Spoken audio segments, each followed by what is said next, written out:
Mom, look at that. Dad told me a secret. My daughter said, pulling at my sleeve. Looking in the direction she pointed, I saw my husband's smartphone, its case and screen shattered from the accident. Then she pointed at the messenger icon, saying, "This." Wondering what was going on, I cautiously opened it, asking, "What's this?"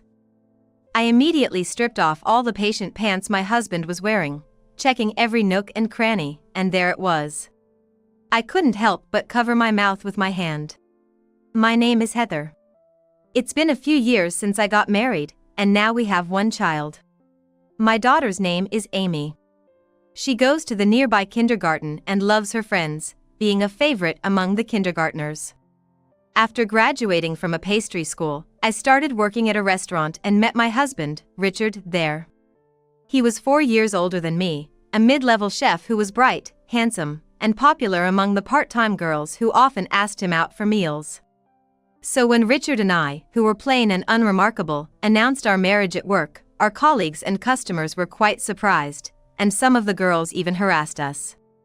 Upon finding out about the pregnancy right after the marriage, I quit my job and dedicated myself to childcare for a while.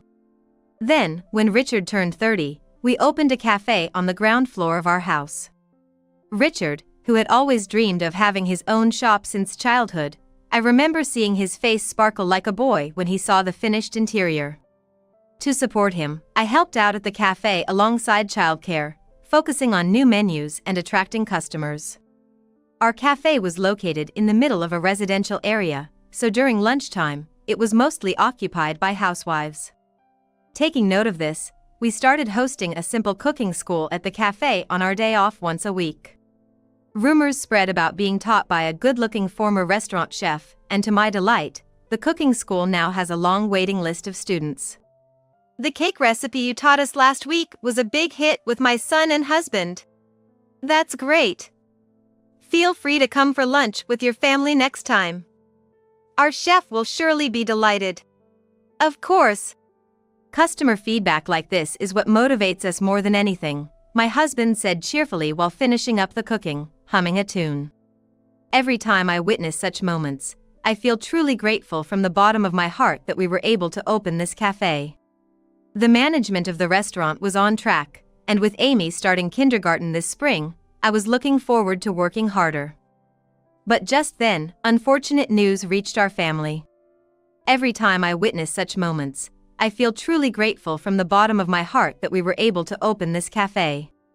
The management of the restaurant was on track, and with Amy starting kindergarten this spring, I was looking forward to working harder. But just then, unfortunate news reached our family. A call came to the shop informing us that Richard's father had suddenly passed away from an illness. His father, who was still active as a business owner and in good health, had never seemed sick to us, so his death was unbelievable to our family. I urged my husband to quickly inform the rest of the family, but I could see a slightly bitter expression on his face. I immediately knew who he was contacting by that expression. It was Richard's brother, John. Although Richard and I are 4 years apart, I've heard from my husband in the past that he had a troubled past, causing trouble at school and work many times, not to mention the numerous times he had run-ins with the police.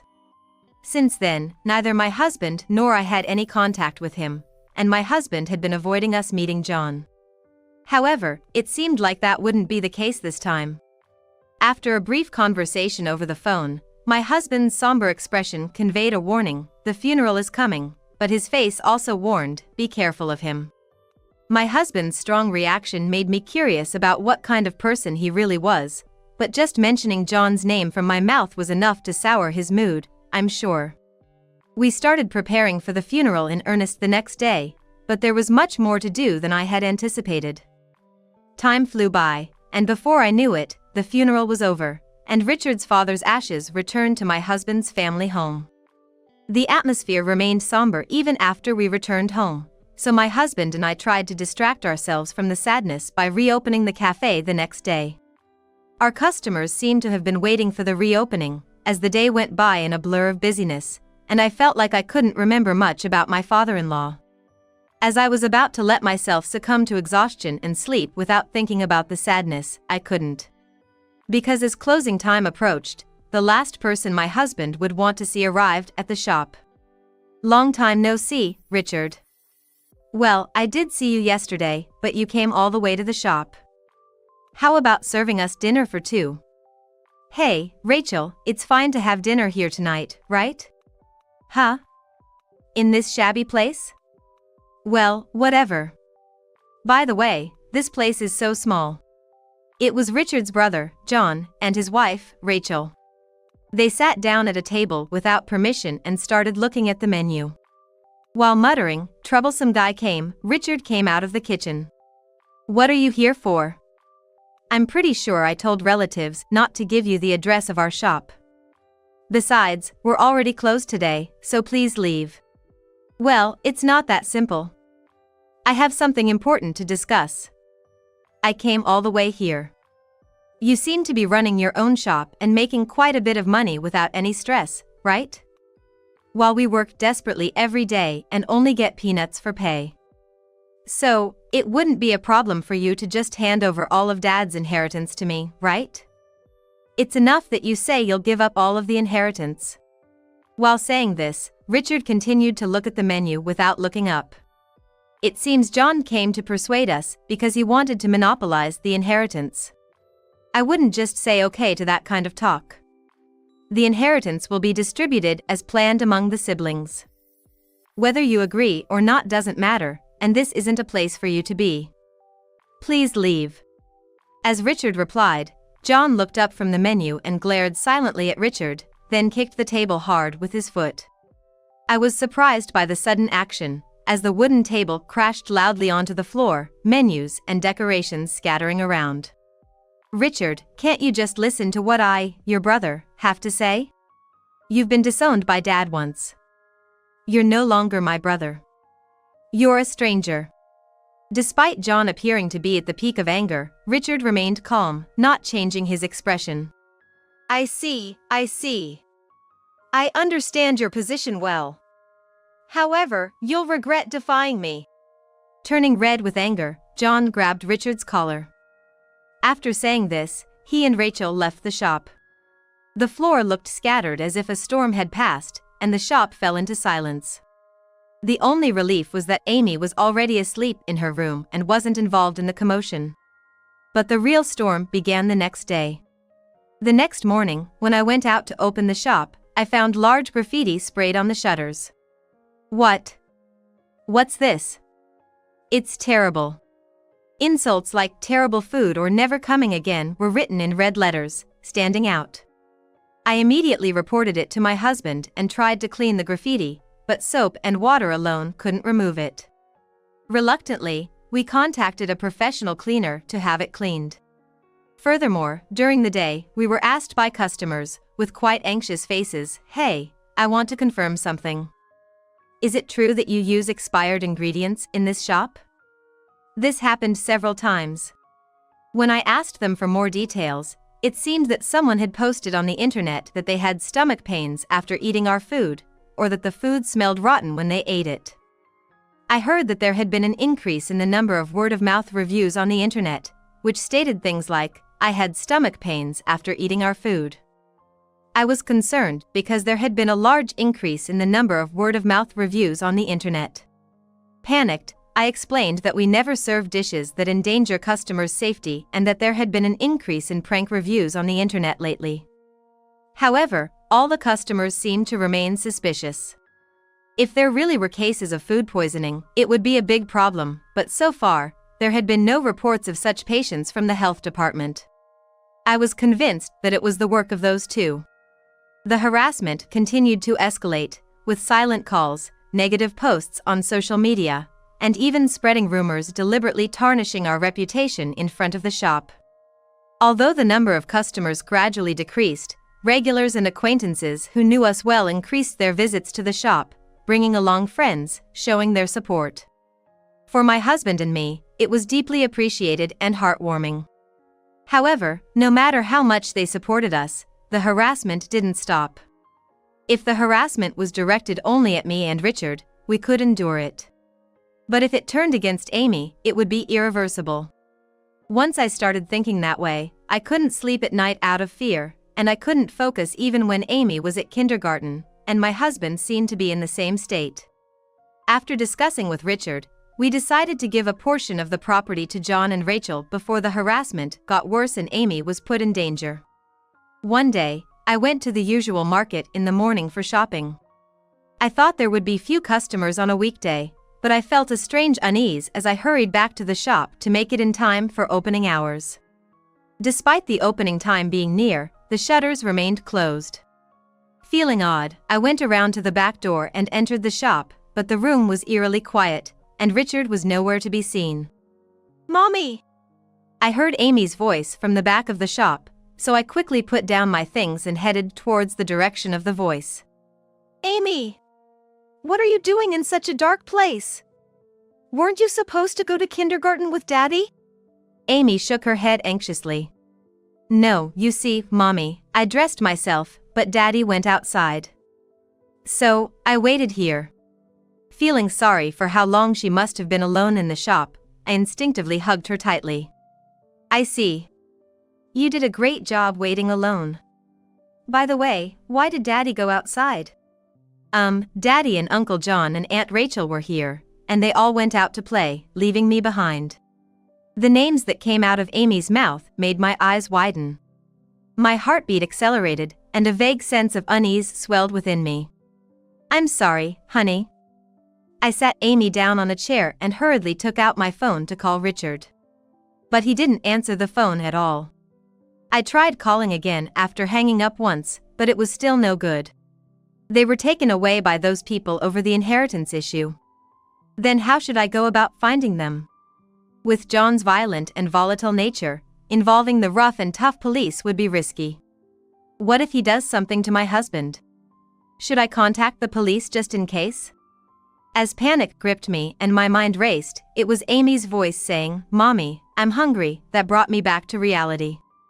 I had left breakfast to Richard, thinking I'd be back from shopping in time, but it seems he left before feeding Amy. There's no way we can open the shop today. After temporarily closing the shop with a sign outside, I returned home to prepare breakfast for Amy. As I sat at the table to eat with her, I glanced at the clock and saw that it was nearly noon. Just as I was about to check my phone for any missed calls from Richard, an unknown number called. "Hello. Who is this?"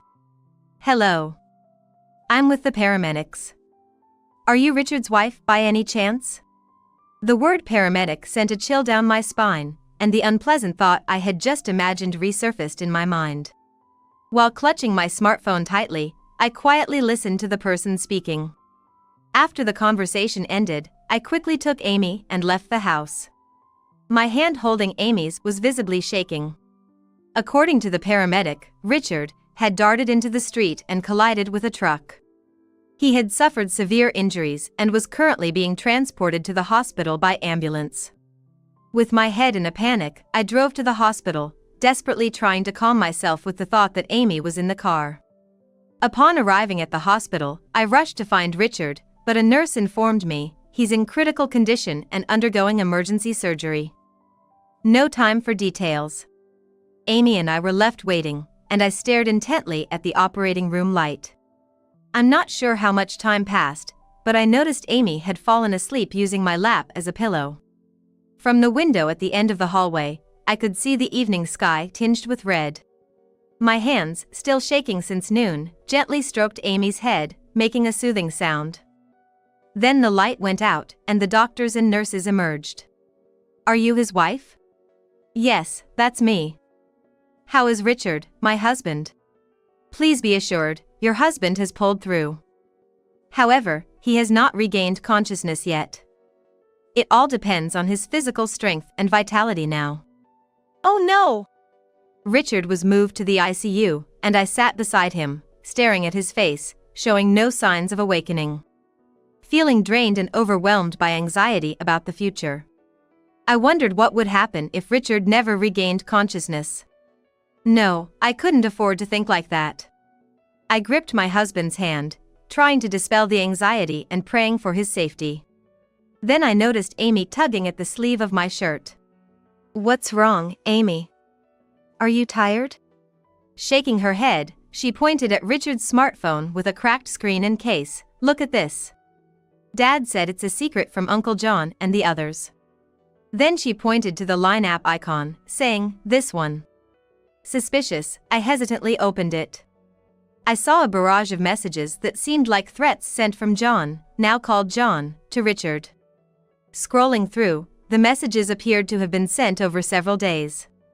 But among them, I discovered a terrifying image and involuntarily stopped scrolling. What is this? Amy and a utility knife? The image showed a man's hand holding a utility knife and another of Amy playing in the kindergarten playground, taken from a distance with a zoom lens. Beneath the images was the message, "Your thigh won't be enough. Hand over all the inheritance." I quickly removed Richard's hospital pants and found a cut among the injuries, likely from a knife. Feeling a deep sense of horror about what John had done, I involuntarily covered my mouth with my hand. I knew he was a violent man, but I never imagined he would actually take action. Thinking there might be more threatening evidence, I checked Richard's smartphone again. As I suspected, there were messages left in other apps, including a recording of this morning's conversation between Richard and John. I needed to confirm what happened at the store. With trembling fingers, I pressed the play button. The content was indeed from this morning, but it was so horrifying that my face turned pale, and I accidentally dropped Richard's smartphone due to my trembling fingers. As I sat in the chair, dumbfounded, John and his wife entered the hospital room. Instead of showing concern for Richard's condition, John blurted out, Given his condition, he's got a few days left at most. Have you contacted the funeral home yet? When is it going to be? We're busy, so you better hurry up and decide. Wow, he's a goner for sure. My condolences." While they casually asked me, I was seething with anger at John and his wife. Clenching my fist, I glared at John. What's with that look? What do you think we did, huh? What did you do, you ask? Just stop showing your rotten nature. John, he left all the evidence to tell me what you two did. I blurted this out and played the earlier conversation from Richard's smartphone again.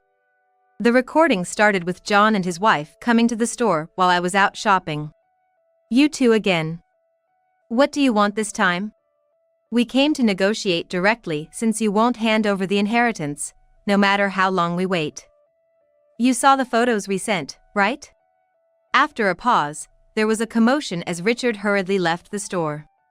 The sounds of Richard's heavy breathing and footsteps on the ground suggested he was running.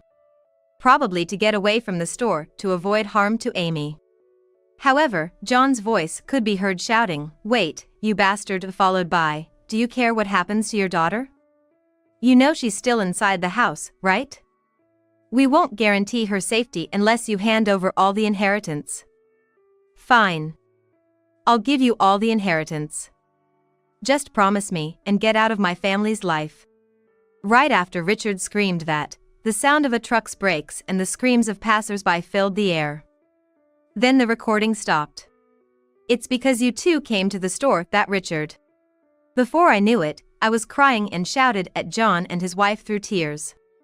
"What are you talking about? There's no evidence we pushed him." "How strange. She never said anything about being pushed, did she?" Suddenly, John turned around at the sound of an unfamiliar voice from behind. "I'm from the East Police Station. We received a report of an attempted murder, so I came immediately." The detective introduced himself while showing his badge. Unprepared for the police's arrival, John and his wife froze, their expressions turning pale. Indeed, after listening to the recording, I had immediately contacted the police. "Are you the one who called, Heather?" "Yes, that's me. Thank you for coming all the way to the hospital." Hearing this, John and his wife muttered "you jerk" under their breath and glared at me with bloodshot eyes. They wanted to hear more details, so I explained everything meticulously, showing the evidence I had collected from the past harassment to today's incident. While I was explaining, another detective arrived and handed over a laptop, saying, "Here's the surveillance footage. Please check it." The detective who was listening to me checked the footage, which was indeed from the scene of today's incident. Fast forwarding to the time of the incident, Richard, followed by John and his wife, appeared. It seemed like there was a commotion, and it looked like John's wife pushed Richard. By the looks of it, you two are wearing the same clothes in this footage, so it's definitely you two, isn't it? Though it was clear they were the ones in the footage, John and his wife remained silent, unwilling to admit it. Then, Rachel, who had turned pale since the police arrived, spoke up. No, that's wrong. I didn't push him, I just reached out because he was staggering. She hysterically raised her voice, trying to make excuses, but the police presented more evidence. The detective switched to a different footage, this time showing a truck's dashcam. In the video, Richard appeared on the left side of the screen, and she was seen forcefully pushing Richard's back, causing him to tumble in front of the truck. After seeing this footage, do you still claim you just reached out to him? What do you say? Unable to make any more excuses, Rachel collapsed to the floor. At that moment, miraculously, Richard woke up. Richard, are you okay? I'll call the nurse right away. Awakening, Richard started to move his mouth as if trying to say something. Let me explain. Richard, you can talk? Take your time, it's okay. Hearing my words, Richard slowly nodded and began to reveal the truth about this morning's events. After rushing out of the store, he was quickly caught up by John and Rachel. He disclosed how they had threatened him. He also revealed that John grabbed Richard, who was not responding to his demands, and that during the struggle, Rachel pushed him as hard as she could. Don't bullshit us. We don't know anything. John, denying the truth that Richard had told, began to act out and tried to resist when a detective attempted to restrain him, eventually hitting the detective in the face. His assault led to an arrest for obstructing law enforcement, as John was subdued and arrested by several detectives. Rachel, too, kept screaming, "It wasn't me. I just reached out to help," but was eventually handcuffed and taken away.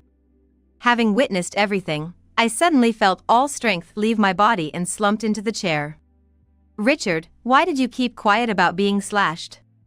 I didn't want to worry you, Heather, since the harassment continued and you were always there for the cafe and me. I'm sorry, Richard said, looking remorseful, and I was left speechless. Later, the police revealed that the motive behind John and Rachel's actions was indeed to target our family's wealth, resulting in their disinheritance. John, even after being disowned, had not held a steady job and had been lavishing money on a hostess at a familiar club, accumulating debt, while Rachel indulged in luxury goods with the borrowed money. Eventually, they resorted to loan sharks and were chased by debt collectors, growing tired of such a life when they heard of the father's death. Their share of the inheritance would only cover their debts, leading them back into a cycle of borrowing. That's when they targeted our wealth, thinking they could use Amy as leverage to make us comply with their demands.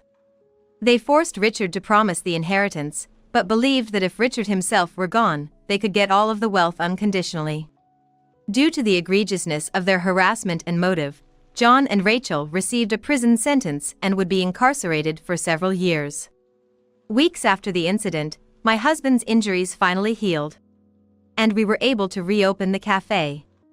Amy could safely attend kindergarten again, and I believed our family could continue to live peacefully. Yet I carried an unsettling feeling since the day Richard was brought to the hospital and I had to remove his pants to check his thigh wound. However, I couldn't pinpoint the source of this unease and felt troubled. One night, Richard went out to celebrate his recovery with friends and came home drunk late at night. He fell asleep on the sofa, and as I thought it must have been fun after a long time and started to change him into his pajamas, I realized what had been bothering me. My husband's leg hair, which had always been there, was completely gone, leaving his legs as smooth as a woman's. While it's true that the trend of beauty-conscious men has grown, Richard was never the type to engage in such grooming. He kept himself clean because he worked in the kitchen, so why would he suddenly go for hair removal? Suspicious, I consulted with a friend knowledgeable about such trends on the same day. She told me that nowadays, women prefer androgynous men who are careful about their appearance over the traditionally masculine ones with leg and chest hair. So, many men nowadays opt for hair removal to be more attractive. For attractiveness, huh? I see. Thinking this was my chance while he was drunk, I decided to check his line messages. I easily unlocked his smartphone with his birth date. Opening Messenger, I found a chat with someone named Karen at the top, saying, "I had a great time today. Will I see you next at the cooking school? Can't wait." It was clear they had been interacting until just before. This Karen, a student who has been attending every week despite the cooking school being notoriously hard to book, was someone I remembered well. She was noticeably younger and cuter compared to the other mostly older students, standing out significantly. It seemed the supposed celebration with friends was a lie, and he had been enjoying his time with Karen from the evening until now. Unbelievable. All the memories of nursing him every day in the hospital, and helping with the cafe, flashed back in my mind, fueling a resolve that he would never be forgiven. I meticulously saved the remaining chat history with Karen and their couple photos, well organized in an album, onto my smartphone. The cafe that we used to run together as a loving couple now seemed irrelevant. Strangely, all the emotions of supporting each other through life with my husband were turning into nothingness. Preparing for my revenge against my husband's betrayal, I meticulously planned for days without missing a detail. Then, on the day of the cooking school, where I had gathered ample material for retaliation, an unsuspecting Karen arrived smiling and greeting the other students. "Hello," she greeted me cheerfully, her face seemingly smug with triumph. When the time came and everyone, including my husband, was assembled, my revenge commenced. As usual, I handed out papers to the students, supposedly with today's recipe. "Today's recipe uses familiar ingredients," I said while replacing the handouts with the exchanges and photos of my husband and Karen, and distributed them to everyone, including them. They quickly realized what it was and started shaking. "What is this doing here? What is this? Don't look, everyone!" The other students, recognizing my husband and Karen, began murmuring, asking questions like, "Isn't this the chef and that student? What's going on?" Given his image as a handsome, former restaurant chef who seemingly ran a cafe harmoniously with his wife, the housewife students started a backlash. "I never thought he was like this. I will never visit the cafe again. This is sickening," they said one after another, and everyone but Karen left the place. Well, everyone's gone now. The rumors about you two will spread quickly, and this cafe is finished. Can you leave now? I don't want to see your face anymore. After all the care I gave, what a way to repay me. I said coldly, avoiding eye contact with Richard as I put away the kitchen tools the students were supposed to use. What have you done? How could you do something that drives away the customers we've painstakingly gathered?" Richard yelled, perhaps out of embarrassment or anger, or maybe both, as if he was about to hit me. I'm not joking. I have no intention of continuing with this cafe, and I plan to shut it down immediately. Besides, you're worried about the cafe after cheating on me? I've completely lost respect for you. What does that matter now? We were finally getting the business on track. You can't just shut it down. Who do you think built this place? Who built it, indeed. It's true you wanted to own a cafe, but I was the one who actually paid for the construction of our home and cafe. Yes, I was the investor in the cafe. It turned out after we got married that Richard, who had worked in restaurants, was bad with money and had hardly saved anything. I had saved money from my days working at a restaurant, so when Richard wanted to open a cafe and asked me to sponsor it, I agreed. I hate to say it now, but I've already put the building up for sale. Tomorrow, the agents will come to clear everything, so please pack your things and leave today. What? I haven't heard anything about this. And packing up today, how can you spring this on me all of a sudden? Then forget the stuff, just get out now. Can't you understand I can't stand to breathe the same air as you for one more second? Why don't you stay with Karen? With a look of realization, Richard turned to Karen. Karen, please help me. I have nowhere to go if I'm thrown out of here. You said the other day you wanted to break up with him and live with me, right? Desperately, my husband grabbed Karen's arm, pleading. What? No way.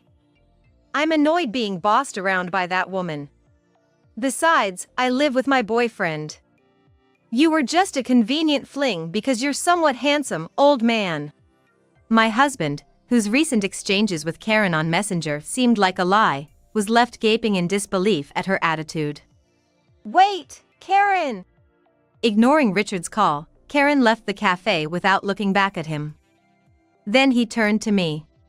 Heather, I was wrong. I apologize for everything. Please let's start over, I beg you. I financed your dream, cared for you, and this is how you repay me by cheating?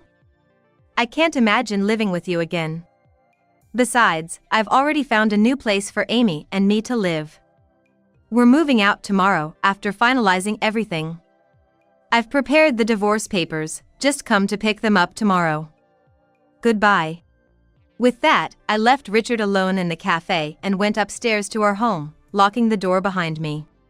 I didn't want Richard to enter ever again. After a while, I saw Richard leave the upstairs home, allowing me to sleep peacefully that night. The next day was busy with movers and waste disposal services clearing out our home and the cafe, leaving it empty. When Richard contacted me to pick up the divorce papers, I hurried downstairs with Amy. We had already packed, ready to move to our new home. I seemed even more resolved than the day before, but I no longer needed to worry. Here, it's filled out, just file it, I said, handing him the divorce papers and leaving with Amy. I filed for alimony against Richard and Karen. Despite Richard's inheritance, he had debts in his name, not related to the cafe, and his daily life became a struggle with repayments, alimony, and child support, leading to a poor lifestyle and despair. Of course, he does not have the financial strength to open a new restaurant, so he is now doing field work in a rural area. He didn't return to restaurant work, seemingly too proud to start from scratch. I thought little of him, but as long as he paid the alimony and child support, it didn't matter to me. When I was getting used to my new life, I opened a cafe in a quiet town. It was small compared to my previous cafe, but I consulted with an architect and built it with great care so that I, now a single mother, could operate it by myself. Perhaps because of its mom-and-pop concept, which makes it easy for customers with children to visit the restaurant, it is becoming so popular that it has even been featured in the local newspaper. Amy was thriving in our new, nature-filled town, and watching her grow was my joy. Today's dinner is your favorite hamburger, Amy. How about that? Yay! Mammy's hamburgers are the best in the world. I want ice cream for dessert. Our happy and cheerful conversations made each day special, with her innocent laughter warming my heart. Wanting to protect her smile forever, I held this strong desire close as we walked hand in hand to the park.